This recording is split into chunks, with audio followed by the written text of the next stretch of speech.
ಎಲ್ಲ ವೀಕ್ಷಕರು ಇವತ್ತಿನ ದಿವಸ ನಾವು ಕಾಶಿಯಲ್ಲಿ ಬಂದಿದ್ದೀವಿ. ಬಹಳ ಸಂತೋಷ. ವರ್ಣ ಅಸಿ ಮಧ್ಯೆ ಮಹಾಕಾಶಿ, ಜಗತ್ತನ ಮಹಾಸ್ಮಶಾನೆ. ಜಗತ್ತಿನ ಮಹಾಸ್ಮಶಾನೆ ಅಂತಲೇ ಹೆಸರು ಕಾಶಿ ಅಲ್ವಾ? ಆ ಕಾಶಿ ಕ್ಷೇತ್ರದಲ್ಲಿ ಎಲ್ಲಿದ್ವಿ? ನಾವುಗಳು ಇರ್ತಕ್ಕಂಥ ಎರಡೂ ಘಾಟ್ಗಳ ಮಧ್ಯಭಾಗದಲ್ಲಿ ದೋಣಿಯಲ್ಲಿ ಹೋಗ್ತಾ ಇದ್ದೀವಿ. ಸಾಯಂಕಾಲ ಬೇರೆ, ಮಠ ಮಧ್ಯಾಹ್ನದಿಂದ ಸಾಯಂಕಾಲ ಒಂದು 3:30 ಮೇಲ್ಗಡೆ. ಆ 3:30 ಮೇಲೆ ಎಲ್ಲ ದೋಣಿ ಹತ್ಕೊಂಡು ಹೋಗೋಣ ನಡೀರಿ. ಅಲ್ಲಿ ಮಣಿಕರ್ಣಿಕಾ ಘಾಟಲ್ಲಿ ಮಿಂದು ಸ್ನಾನ ಮಾಡಿ ಅಂತ ಹೇಳಿದ್ದೆ. ಮಿಂದು ಸ್ನಾನ ಮಾಡ್ಕೋಬೇಕು. ಎಲ್ಲ ಸೌದೆಗಳು ಬಹಳ ಸಾಲಾಗಿ ಜೋಡಿಸಿರ್ತಾರೆ. ಈ ಸೌದೆಗಳು ಜೋಡಿಸಿದರೆ ಎಷ್ಟು ಹೆಣಗಳು ಅಂದರೆ ಒಂದು ದಿನಕ್ಕೆ ಏನಿಲ್ಲ ಅಂದರೂ ಹಬ್ಬ ಅಂದ್ರೆ 50-60 ಹೆಣ ಸುಡ್ತಾರೆ. ಭಾಳ ಚೆನ್ನಾಗಿ ಆ ಸಂಸ್ಕಾರಗಳನ್ನು ಮಾಡ್ತಾರೆ. ಅದನ್ನು ನೋಡೋಕ್ಕೆ 2 ಕಣ್ಣು ಸಾಲದು. ಎಷ್ಟು ಚೆನ್ನಾಗಾಗತ್ತೆ ಗೊತ್ತಾ ಆನಂದ? ಯಾಕೆ ಗೊತ್ತಾ?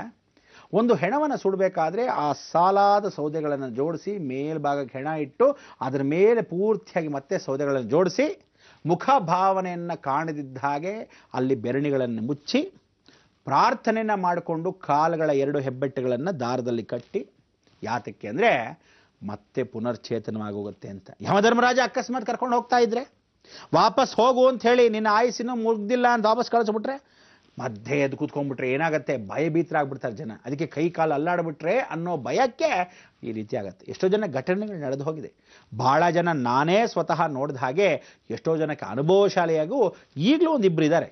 ಏನು ಅಂದರೆ ಸತ್ತವರು ಪರಿಪೂರ್ಣವಾಗಿ ಹೆಣದ ಸ್ಮಶಾನಕ್ಕೆ ಕರ್ಕೊಂಡು ಹೋದಾಗ ಆ ಸ್ಮಶಾನದಲ್ಲಿ ಇನ್ನೇನು ಸುಡ್ತಾ ಇದ್ರು. ಸಡನ್ನಾಗಿ ಆ ಅಜ್ಜಿ ಎದ್ದು ಕೂತ್ಕೊಂಡೇ ಬಿಟ್ರು. ಇವರೆಲ್ಲ ಅಯ್ಯೋ ದೆವ್ವ ಅಂತ ಓಡ್ಬಂದ್ಬಿಟ್ರು. ಪಾಪ ಅದಾದ್ಮೇಲೆ ಒಂದು 10 ವರ್ಷ ಇನ್ನೂ ಬದುಕಿತ್ತು ಗಟ್ಟು ಮುಟ್ಟಿಯಾಗಿ. ಇನ್ನೂ ಪರಿಪೂರ್ಣವಾಗಿ ಇದ್ದಾರೆ. ತೀರಾ ವಯಸ್ಸಾಗೋಗಿದೆ ಈಗ. ಇರಲಿ, ಆದರೆ ಹೇಳಿದ್ದು ಏನು ಅಂದರೆ ಸತ್ಯ ಘಟನೆ ಕೆಲವರಿಗೆ ವಾಪಸ್ ಹೋಗುವಂತಾನೆ. ಯಾಕೆಂದರೆ ಸಾವಿತ್ರಿ ಅಂತವ್ರು ಇರ್ತಾರೆ. ಸತ್ಯವಾನ ಸಾವಿತ್ರಿ ನಮ್ಮ ಯಜಮಾನರನ್ನ ಬದುಕಿಸು ಅಂತ ಹೇಳಿ ಯಮದೂತರನ್ನ ಪ್ರಾರ್ಥನೆ ಮಾಡ್ಕೊಂಡಿರ್ತಾರೆ. ಅಥವಾ ನಿಜವಾದ ನಿಷ್ಠಾವಂತರಿರ್ತಾರೆ. ಅವ್ರಿಗಿನ್ನೂ ಕರ್ಮ ಕಳೆದಿರಲ್ಲ, ಬೇಗ ಕರ್ಕೊಂಡು ಹೊರಟೋಗಿರ್ತಾರೆ. ಯಾಕೆಂದರೆ ಒಂದೊಂದು ಹೆಸರು ಇರುತ್ತಲ್ಲ, ಆ ಹೆಸರಲ್ಲಿ ಈ ಪಕ್ಕದ ಮನೆ ಅಲ್ವೋ ಆ ಪಕ್ಕದ ಮನೆ ಎಳ್ಕೊಂಬರ್ಬೇಕಾಗಿತ್ತು. ಅವನು ನಾರಾಯಣ ಸ್ವಾಮಿ, ಇವನು ನಾರಾಯಣ ಸ್ವಾಮಿ. ಅವ್ನು ಕರ್ಕೊಂಬರ್ಬೋದು, ಇವ್ನು ಕರ್ಕೊಂಬಂದ್ಬಿಟ್ಟಿದೆ, ಸೇ ವಾಪಸ್ ಹೊರಟೋಗಿ ಅಂತ ಹೇಳಿ ವಾಪಸ್ ಕಳಿಸ್ಬಿಟ್ರೆ ಏನು ಮಾಡೋದು? ಹಾಗೆ ಆ ಹೆಣವನ್ನು ಶಾಸ್ತ್ರಬದ್ಧವಾಗಿ ಮೂಗಿಗೆ ಪೂರ್ತಿಯಾಗಿ ಹತ್ತಿಯನ್ನು ಇಟ್ಬಿಡ್ತಾರೆ. ಕಿವಿಗೆ ಪರಿಪೂರ್ಣವಾಗಿ ತುಪ್ಪದಲ್ಲಿ ಅದ್ದಿರತಕ್ಕಂಥ ಹತ್ತಿಯನ್ನು ಇಡ್ತಾರೆ. ಕಣ್ಣಿಗೆ ಯಾವ ಕಾಲಕ್ಕೂ ಬೆರಣಿ ಅಂದರೆ ಶನಿಯನ್ನು ಇಟ್ಟುಬಿಡ್ತಾರೆ. ಕಾಲನ್ನು ಹೆಬ್ಬೆಟ್ಟುಗಳನ್ನು ಕಟ್ಟಿಬಿಡ್ತಾರೆ. ಕೈಗಳನ್ನು ಕೂಡ ವಿಶೇಷವಾಗಿ ದೇಹಕ್ಕೆ ಪರಿವರ್ತನಾಪೂರ್ವಕ ಕಟ್ಟಿಬಿಡ್ತಾರೆ. ಅದಾದ ಮೇಲೆ ಅಂತ್ಯ ಸಂಸ್ಕಾರವನ್ನು ಮಾಡ್ತಾ ಇರೋ ಸಮಯದಲ್ಲಿ ಸೂರ್ಯ ಅಸ್ತವಾಗ್ತಾ ಇರ್ತಾನೆ.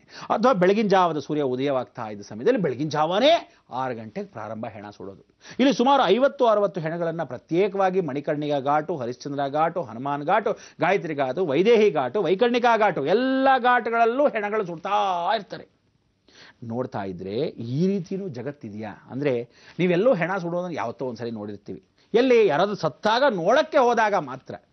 ಎಷ್ಟು ಜನಕ್ಕೆ ಹೇಳಿದ್ದೀವಿ ಅಂದರೆ ಇದುವರ ತನಕ ಪ್ರತಿಯೊಬ್ಬರು ಜ್ಞಾಪಕ ಇಟ್ಕೊಳ್ಳಿ, ಯಾವ ಕಾರಣಕ್ಕೂ ಯಾವ ಜಾತಿಯವರಾದರೂ ಸಹ ಹೆಣವನ್ನು ಹೂಣೋದಾಗ್ಲಿ ಅಥವಾ ಹೆಣವನ್ನು ಸುಡೋದಾಗ್ಲಿ ಇನ್ನ ಮೇಲೆ ಯಾವ ಕಾಲಕ್ಕೂ ಹೂಣಬೇಡಿ. ಮೊದಲೇ ಹೇಳಿದ್ದೀನಿ, ಮುಂಜಾಗ್ರತೆಯಿಂದ ಹೇಳ್ತಕ್ಕಂಥ ವಿಚಾರ ಗಮನ ಇಟ್ಟು ಕೇಳ್ಕೊಳ್ಳಿ. ಇನ್ನ ಮೇಲೆ ಯಾರಾದರೂ ಹೆಣವನ್ನು ಹೂತಾರೆ ಗ್ಯಾರಂಟಿ ಪ್ರತಿಯೊಂದು ಪ್ರೇತಾತ್ಮ ರಾಹು 11 ವರ್ಷಗಳ ಕಾಲ ರೂಲಿಂಗ್ ಪ್ರತಿಯೊಬ್ಬರು ಪ್ರೇತಾತ್ಮವಾಗಿ ಸಂಚಾರ ಪೂರ್ವಕವಾಗಿ ಅಸಂತೃಪ್ತಿಯಿಂದ ಭೂತ ಪ್ರೇತಗಳು ಇಲ್ಲೇ ವಾಸವಾಗತ್ತೆ. ಹೋಗ್ತಕ್ಕಂಥವ್ನು ಹೋಗಲ್ಲ. ನೀವುಗಳ ಅಕಸ್ಮಾತು ಚಿಕ್ಕ ವಯಸ್ಸವ್ರು ಈಗ ತಾನೇ ಮದುವೆ ಆಯಿತು, ಬನ್ನಿ ಒಂದ್ಸಲಿ ಮುಖ ನೋಡ್ಕೊಂಡ್ಬಿಡೋಣ, ನನಗೆ ಕೊನೆಯ ಮುಖ ಸಿಕ್ಕಿಲ್ಲ ಅಂತ ಹೆಂಗಸರೆಲ್ಲ ಹೋಗ್ತಾರೆ. ಯಾವ ಕಾಲಕ್ಕೂ ಈಗಲೇ ಹೇಳಿದ್ದೀನಿ, ಶಪನ ಸ್ವರೂಪವಾಗಿ ಯಾವ ಕಾರಣಕ್ಕೂ ಶಾಸ್ತ್ರದಲ್ಲಿ ಇಲ್ಲ ಹೆಂಗಸರು ಸ್ಮಶಾನಕ್ಕೆ ಹೋಗಬಾರ್ದು. ಸ್ಮಶಾನದಲ್ಲಿ ಕಾಲಿಟ್ರಿ ನಿಮ್ಮ ಮನೆ ಸರ್ವನಾಶ ಆವತ್ತಿಂದಾನೇ ಪ್ರಾರಂಭ. ಬರೆದಿಟ್ಕೊಂಬಿಡಿ. ಯಾವ ಕಾಲಕ್ಕೂ ನೋಡೋದೆಲ್ಲಿ ಸ್ಮಶಾನದಿಂದ ಆಚೆ ಹೆಣವನ್ನು ನೋಡಿ ಒಂದು ಸಲ ಸ್ಮಶಾನದೊಳಗೆ ಹೆಣ ಹೊಟ್ಟೋದರೆ ಮುಗಿದು ಹೋಯಿತು. ಅಕಸ್ಮಾತ್ ಯಾವ ಕಾಲಕ್ಕೂ ಹೂಣೋದಾದ್ರೂ ಕೆಲಸವಿದ್ರೆ ಮನೆಯಲ್ಲಿ ಮಾತ್ರ ಹೆಂಗಸರಿಗೆ ಆ ಕಾರ್ಯ. ನೋಡಿದ ತಕ್ಷಣ ಮುಗಿದೋಯ್ತು. ಮಗ ಕಾಣದಿದ್ದ ಪಕ್ಷದಲ್ಲಿ ಬಾಯಿ ಮುಚ್ಕೊಂಡು ಸುಮ್ಮನೆ ನಿಮ್ಮ ಕೆಲಸವನ್ನು ಮಾಡ್ಕೋಬೇಕೆ ಹೊರತು ಸ್ಮಶಾನಕ್ಕೆ ಹೆಂಗಸರು ಕಾಲಿಡಬಾರ್ದು. ನಿಮ್ಗೆ ಹುಟ್ಟತಕ್ಕಂಥ ಮಕ್ಕಳು ಅಥವಾ ಮುಂದಿನ ಪೀಳಿಗೆ ಮೊಮ್ಮಕ್ಕಳು ಪ್ರತಿಯೊಬ್ಬರಿಗೂ ಯಾವ ಕಾಲಕ್ಕೂ ಅಬಾರ್ಷನ್ ಶುರು ಆಗ್ಬಿಡುತ್ತೆ. ಸರ್ವನಾಶ ಆಗ್ಬಿಡುತ್ತೆ ಇಡೀ ಸಂಸಾರ. ಹುಷಾರ್. ಪ್ರೇತವಾಗಿ ಬರ್ಬೋದು, ಅಥವಾ ನರದೌರ್ಬಲ್ಯದಲ್ಲಿ ಮಕ್ಕಳು ಹುಟ್ಟಬಹುದು, ಅಥವಾ ಜಾತಕದಲ್ಲಿ ಯಾವುದೇ ತೊಂದರೆಗಳು ಅಂತ ಹೇಳಿ ಹೀನಾಮಾಯವಾಗಿ ಮಕ್ಕಳು ಹುಟ್ಟುತ್ತಾರೆ. ಕಣ್ಣು ಒಂಥರ ಹಿಂಗಿರೋದು, ಅಥವಾ ಕೈಗಳು ಹಿಂಗೆ ಅಲ್ಲಾಡೋದು, ಅಥವಾ ಯಾವ ಕಾಲಕ್ಕೂ ಮಂದ ಬುದ್ಧಿ ಮಕ್ಕಳು ಹಂಗಾಗ್ಬಿಡುತ್ತೆ. ದಯವಿಟ್ಟು ಹೇಳ್ತಾ ಇದ್ದೀನಿ, ಇದು ಎಚ್ಚರಿಕೆ. ನಿಜವಾದ ಶಾಸ್ತ್ರ ಯಾವ ಕಾಲಕ್ಕೂ ಹೆಣ್ಣು ಸ್ಮಶಾನಕ್ಕೆ ಕಾಲಿಡಬಾರ್ದು. ಪರಮೇಶ್ವರನ ಆಜ್ಞೆ ಕೂಡ ಇದೆ. ಇದಕ್ಕೆ ಉದಾಹರಣೆ ಎಲ್ಲಿ ಗೊತ್ತಾ? ಸಾಕ್ಷಾತ್ ಉಜ್ಜಯಿನಿ ಮಹಾಕಾಳೇಶ್ವರನ ದೇವಸ್ಥಾನದಲ್ಲಿ. ಉಜ್ಜಯಿನಿ ಮಹಾಕಾಳೇಶ್ವರನ ದೇವಸ್ಥಾನದಲ್ಲಿ ಏನು ಹೇಳಿದೆ ನಿಮ್ಗೆ ಹೇಳಿ? ಭಸ್ಮಾಂತಕಂ ಇದಂ ಶರೀರಂ. ಆ ಉಜ್ಜಯಿನಿಯಲ್ಲಿ ನಾನು ಹೇಳ್ತಕ್ಕಂಥ ವಿಚಾರ ಕಾಶಿಯಿಂದ ಉಜ್ಜಯಿನಿಗೆ ಯಾಕೆ ಬಂದೆ ಅಂತ ಅನ್ಕೋಬೇಡಿ. ಉದಾಹರಣೆ ಹೇಳಕ್ಕೆ ಅಲ್ಲಿ ಇವತ್ತಿಗೂ ಸ್ನಾನವನ್ನ ಮಾಡಿ ಪರಮೇಶ್ವರನಿಗೆ ಅಭಿಷೇಕವನ್ನ ಮಾಡಿದ ಮೇಲೆ ಭಸ್ಮವನ್ನ ಹಾಕಬೇಕಾದ್ರೆ ಹೆಣದ ಭಸ್ಮವನ್ನು ಹಾಕ್ತಾರೆ. ಸ್ಮಶಾನ ಭಸ್ಮವನ್ನ ತಂದು ಹಾಕಿದಾಗ ದಯವಿಟ್ಟು ಆ ಭಸ್ಮಾರ್ತಿಯನ್ನ ನೋಡೋ ಸಮಯಕ್ಕೆ ಏನ್ ಹೇಳ್ತಾರೆ? ಹೆಂಗಸರು ಎಲ್ಲ ತಲೆಯ ಗೂಂಗಟ್ಟನ್ನ ಬಾಂಧೋ ಅಂತಾರೆ. ಯಾವ ಕಾಲಕ್ಕೂ ತೆಗೆದು ತಲೆಯನ್ನು ನೋಡಬೇಡಿ. ಸ್ಮಶಾನಕ್ಕೆ ವಾಸವಾಗಿರ್ತಕ್ಕಂಥ ಪರಮೇಶ್ವರನು ನಿರ್ವಾಣ ಸ್ವರೂಪದಲ್ಲಿ ಬಂದು ಆ ಭಸ್ಮವನ್ನು ಹಚ್ಚಿ ನಾಟ್ಯ ಭಯಂಕರನಾಗ್ತಾನೆ. ಅದಕ್ಕೋಸ್ಕರ ಸ್ಮಶಾನದಲ್ಲಿ ಸಾಕ್ಷಾತ್ ಪರಮೇಶ್ವರನ ವಾಸವಾಗಿರೋದ್ರಿಂದ ಯಾವ ಕಾಲಕ್ಕೂ ರುದ್ರಭೂಮಿಗೆ ನೀವುಗಳು ಕಾಲಿಡಬಾರದು ಹೆಂಗಸರು. ಶಾಪ, ಹುಷಾರ್.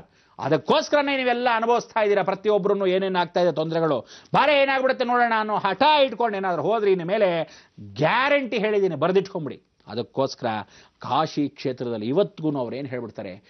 ಅಗರ್ ತುಮ್ ಆಪ್ ಲೋಗ್ ವಹಾ ಸೆ ಸ್ಮಶಾನ್ ಕೆ ಲಿಯೆ ಆ ರಹೆ ಹೈ, ನಾರಿ ಲೋಗ್ ನಹಿ ಪ್ರವೇಶ್ ಅಂತ ಹೇಳಿ ಅಲ್ಲಿ ದೊಡ್ಡದಾಗಿ ಬೋರ್ಡ್ ಹಾಕಿರ್ತಾರೆ. ಇವತ್ತಿಗೂ ಸಾಕ್ಷಿ ರೂಪ. ಕೇಳಿದ್ರೆ ಕೇಳಲ್ವಲ್ಲ ದಡ್ಡ ಮುಂಡೆವು.